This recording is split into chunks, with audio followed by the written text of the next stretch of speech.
En 1948, la Organización de las Naciones Unidas aprobó la creación del Estado de Israel, hecho a partir del cual se agudizó un conflicto de larga data entre Israel y Palestina con diversas aristas que sobrepasan las divergencias religiosas.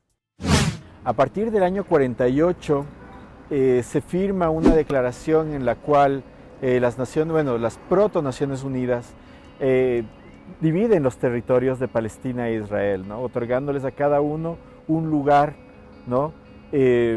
Para construir sus propias nacionalidades. Pero esto viene mucho más antes. Durante el siglo XIX, finales del siglo XIX, principios del XX, lo que sucede es que, sobre todo Gran Bretaña, a partir de la retirada del Imperio Otomano, lo que va a hacer es intentar de alguna manera financiar que algunos grupos judíos sobre todo otra vez retomen estos territorios, ¿no? Los bancos ingleses financian a los judíos y los judíos compran las tierras abandonadas por el Imperio Otomano y se van estableciendo en pequeños lugares para producir. A partir de la Segunda Guerra Mundial, el sionismo se vuelve más fuerte como concepción ideológica.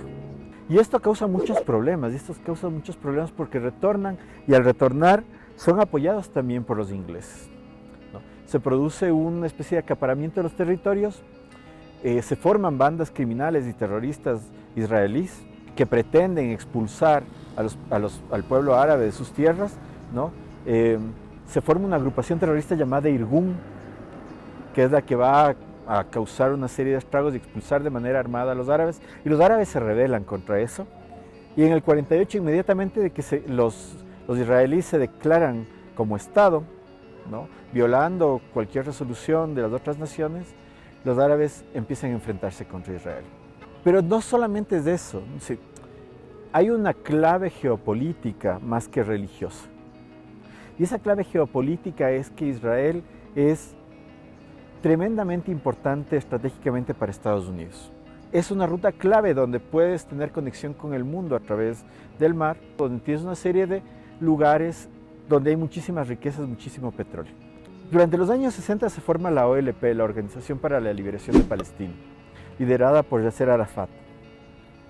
Y Arafat logra unir a muchas facciones de las guerrillas palestinas que estaban resistiendo a Israel, la ocupación israelí, y forma no solo la OLP, sino más tarde la Autoridad Nacional Palestina, que forma grupos más amplios, ¿no? Con los acuerdos de Oslo se intenta generar una salida pacífica, ¿no? La Autoridad Nacional Palestina es reconocida como un conglomerado de organizaciones y de poder político representativo de Palestina, y las Naciones Unidas y otros países lo intentan legitimar de alguna manera.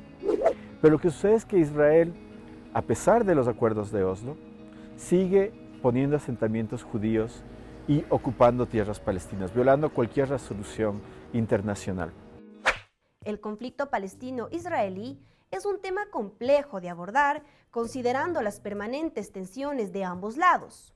Sin embargo, evidentemente, la contienda ha sido y será totalmente desigual. Israel, por ejemplo, desde su creación, ha cruzado múltiples líneas rojas con respecto a la relación con Palestina, principalmente por su política expansionista que despoja de manera violenta a las y los palestinos de sus territorios. El conflicto entre Israel y las milicias palestinas no tiene pausa. Sin embargo, hay momentos en los que las condiciones se agudizan por una serie de variables. En este caso, la escalada de violencia reciente en Medio Oriente se desató por la decisión asumida el pasado 5 de mayo del 2021 por parte de la Corte Suprema israelí, en la cual se autoriza el desalojo forzoso de las viviendas de familias palestinas en un barrio de Jerusalén. Este hecho generó reacciones en el pueblo palestino y movilizaciones que fueron fuertemente reprimidas por la policía de Israel, reportándose en apenas un día 178 heridos. Pero la historia no termina ahí. El 9 de mayo, desde Israel, se ordenó ataques aéreos que dejaron 30 personas fallecidas, de las cuales 10 fueron niños.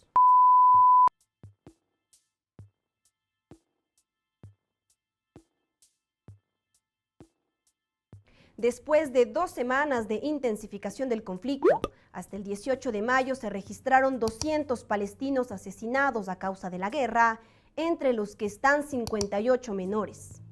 Con respecto a las víctimas de violencia, el número asciende a 5.590 palestinos y 251 israelíes, hecho que demuestra la desigualdad del conflicto. A pesar de esta realidad, los medios de comunicación han construido históricamente narrativas que reproducen discursos que asocian a las y a los palestinos con el terrorismo y a Israel como la única democracia de Oriente Medio. Bueno, aquí la preeminencia del discurso y de los medios es muy poderosa, ¿no? Es decir, lo mismo que pasa en América Latina con los discursos del poder y la complicidad de los medios de comunicación, ¿no? Ya vemos el relato de Colombia, por ejemplo. Los medios de comunicación ponen a la gente, a los civiles como vándalos, y eso legitima una respuesta violenta por parte de los grupos de seguridad. En Medio Oriente y en Palestina pasa lo mismo. Los medios de comunicación tienen una dinámica de la revictimización de Israel.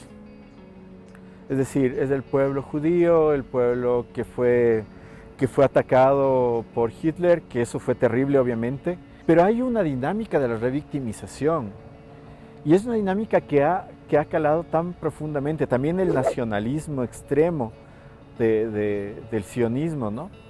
Que ha calzado tanto que mucha de la población israelí que se opone a la ocupación, desde todos los lugares, desde los más ortodoxos hasta la izquierda israelí que se oponen a la ocupación, se sienten afectados por esta avalancha de los medios de comunicación que no permite otras voces disidentes, incluso al interior de Israel, ¿no? Y tienes también la otra dinámica de Hamas, que Hamas también se convirtió en un aparato también de represión frente a otros discursos dentro sobre todo de Gaza, de la Franja de Gaza, ¿no? Entonces, hay una guerra de comunicación muy fuerte, pero también hay una guerra de censura, de otros posibles relatos, ¿no? Los medios de comunicación también banalizan la violencia y el terror de Israel, ¿no? Vemos los ataques a Siria, vemos el apoyo velado o no al yihadismo en Siria y en el ataque al Líbano, al sur del Líbano, la constante dinámica de los medios de comunicación llamando a terroristas a todo lo que se oponga al discurso hegemónico de Estados Unidos y de Israel, ¿no? La indiferencia y el silencio con respecto a lo que sucede en el conflicto entre Israel y Palestina nos harán cómplices de la violencia sistemática contra un pueblo que ha demostrado ser un referente mundial de resistencia. Por eso, independientemente de las latitudes y las realidades, es necesario levantar la voz por Palestina. Creo que hay que volver a tejer diálogos, ¿no? Y a volver a comunicar a la gente lo que está pasando y generar lazos de solidaridad con los pueblos oprimidos, no solamente con Palestina, con Colombia, no solamente con Colombia, con México, cuando los narcos se apoderan de grandes extensiones de tierra, solamente con México, también con Brasil, cuando tienes un presidente fascista y negacionista. Creo que la clave es generar esos vínculos de solidaridad que nos permitan construir diálogos y conciencia con las nuevas generaciones de lo que realmente pasa, un poco para romper no solo el cerco mediático, sino también la hegemonía ideológica que se ha construido, ¿no? A pesar de que el pasado 20 de mayo se anunció el cese al fuego, la incertidumbre en Palestina es permanente. Mientras la comunidad internacional hace como si no pasara nada en Medio Oriente, los territorios en resistencia en todos los rincones del mundo, nos indignamos, nos solidarizamos y gritamos por un pueblo que lucha por sus derechos, por el derecho a su autodeterminación, a su territorio y a una vida digna y libre de violencia.